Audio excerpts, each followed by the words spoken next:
Olá, sejam todos muito bem-vindos. Vocês estão no canal do Escritor Cínico. Para esse vídeo, o nosso sexto vídeo do projeto de ficção científica dedicado ao mês de maio, eu trouxe para vocês a Ursula Le Guin, uma escritora de ficção científica que foi muito premiada e que publicou para mais de 20 livros. Mas antes de começar a falar sobre a Ursula Le Guin, lembrar vocês de que não se inscreveram para se inscrever.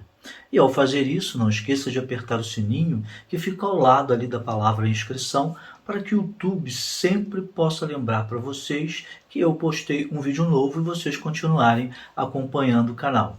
Independente de ser inscrito ou não, não deixe de comentar e compartilhar esse vídeo.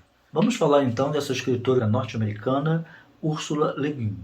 Ela nasce em 1929 na Califórnia e vem a falecer em 2018, também nos Estados Unidos, mas em Portland, no estado do Oregon.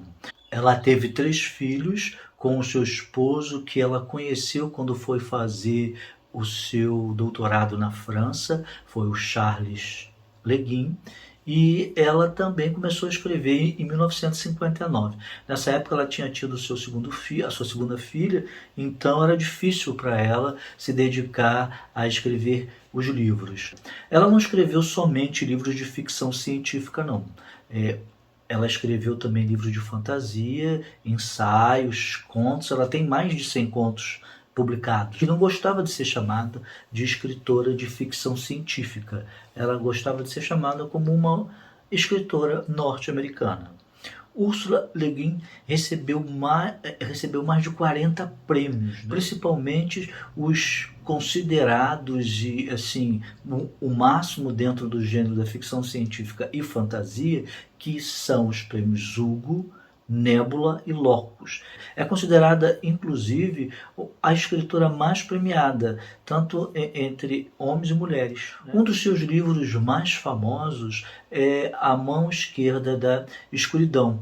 Esse livro eu comecei a ler, mas acabei não terminando. Mas li o seu conto que faz parte desse livro, A Viagem no Tempo. As melhores histórias de viagem no tempo, que eu já mostrei aqui para vocês algumas vezes. A Úrsula tinha a facilidade, porque teve influências de antropologia, de criar para os seus personagens alienígenas vários tipos de cultura. No livro mesmo que eu falei, A Mão Esquerda da Escuridão, a forma de governo, os tipos simbólicos da cultura, suas festividades e a forma de se relacionar sexualmente são diferenciadas das que obviamente acontecem na Terra. Ela conseguia imaginar essas diferenças sociológicas e antropológicas também para os seus personagens. O mesmo acontece com o conto que eu vou apresentar agora, com o mínimo de spoiler possível, não vou falar ele todo, mas que também vai tratar destas questões culturais, destas questões sexuais e antropológicas, que dá todo um arcabouço real para a história que ela está contando. Você realmente parece que está entrando em contato com uma civilização que é diferente da civilização da Terra. Normalmente os escritores de ficção científica projetam muito a forma como é o ser humano, praticando muito a questão antropomórfica. Isso não acontece muito com a Úrsula. É lógico que ela traz as características humanas para os seus personagens. Ela não era uma extraterrestre e a sua imaginação não era inesgotável, mas comparando com outros autores de ficção científica, ela tinha uma imaginação e uma forma de contar mais aberta e, vamos dizer assim, mais múltipla dentro dessa questão da sociologia dos personagens e da sua antropologia. Agora eu vou comentar aqui com vocês sobre o conto que eu disse no início do vídeo. O nome do conto é Outra História ou Um Pescador do Mar Interior. Ele é narrado em primeira pessoa pelo Idel, ou Ridel, porque é com H, e ele se passa no planeta O, no sistema de Rain, que foi um sistema que a Úrsula desenvolveu ao longo de livros e contos, né? E esse personagem principal tem uma mãe que veio da terra e ele gostava muito de ouvir a história desse pescador. E qual era essa história? Esse pescador, ele atravessava de barco até uma ilha onde ali ele pegava vários peixes para o seu sustento e o sustento da sua família. E ele tinha o hábito de debruçar na borda do barco e ficar olhando para o mar. A rainha do mar olhava para ele lá do fundo e se enamorou dele. E um dia o convidou para descer ao fundo do mar e os dois terem um relacionamento. Ele negou e ela tentou várias e várias vezes, até que um dia ele aceitou e foi com ela e tiveram assim uma noite de amor. Ele passou uma noite. Até que ele pegou e disse assim: já está na hora de eu voltar, porque eu tenho mulher e filhos e eles devem estar sentindo a minha falta. E aí ela diz assim: se você voltar, se você for, você não vai conseguir mais retornar para mim.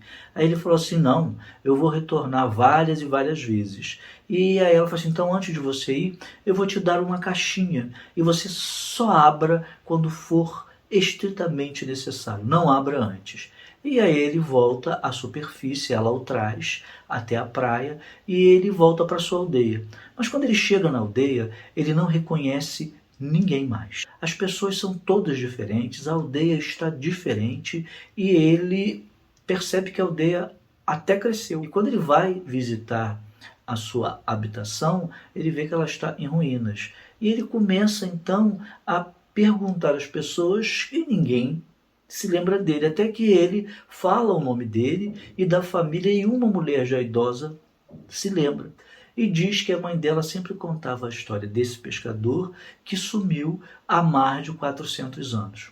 Então, a partir desta história, a Úrsula começa a nos mostrar como será esse conto. Porque essa história, na verdade, ela é o preâmbulo, né? Ela não aparece enquanto preâmbulo, mas ela vai nortear a partir da fábula, ela vai nortear todo o conto. Ele começa a contar a sua história até os 21 anos, quando ele tinha iniciado o conto, e a partir daí, como ele indo para outro planeta, e ele investindo na teoria de conseguir fazer com que um ser consiga ir de um ponto a outro do universo no mesmo momento, sem precisar ter essa defasagem, né, da relatividade de quando você sai daqui, né, e deixa a pessoa, e para você passa 1 ano ou 2, e para a pessoa passa muito mais tempo, e esse equipamento é justamente para diminuir esse distanciamento, mais ou menos como aconteceu na história do pescador, que para ele passou uma noite e para as pessoas que passaram 400 anos. É isso que ele quer diminuir, porque quando ele vai para outro planeta, ele viaja a velocidade, quase a velocidade da luz, ele vai perdendo contato com a sua família, pois os anos vão passando. O conto é muito bom, a história assim, é excelente, não é fácil, porque a Úrsula cria muitos detalhes, e como eu falei sobre essa questão sociológica, de costumes culturais, ela coloca isso também nesse conto, porque no planeta onde o Idel está e a sua mãe da terra foi para lá apaixonada pelo seu pai, eles não se casam de uma forma monogâmica. Os casais se casam em 2 pares e eles se relacionam. Existem os pares da manhã, que são as pessoas que nasceram de meia-noite ao meio-dia, e os pares da tarde, que são aqueles que nascem de meio-dia em 1 até meia-noite. Então, quem é da parte da manhã não pode ter filhos entre si devido à questão consanguínea, porque todos da parte da manhã são praticamente parentes. E os da tarde também não. E aí eles têm que se casar. E ao se casar, eles vão morar com um outro casal da tarde. Então, o homem da manhã tem relacionamento com a mulher da tarde e vice-versa com a mulher da manhã. E aí eles podem ter filhos.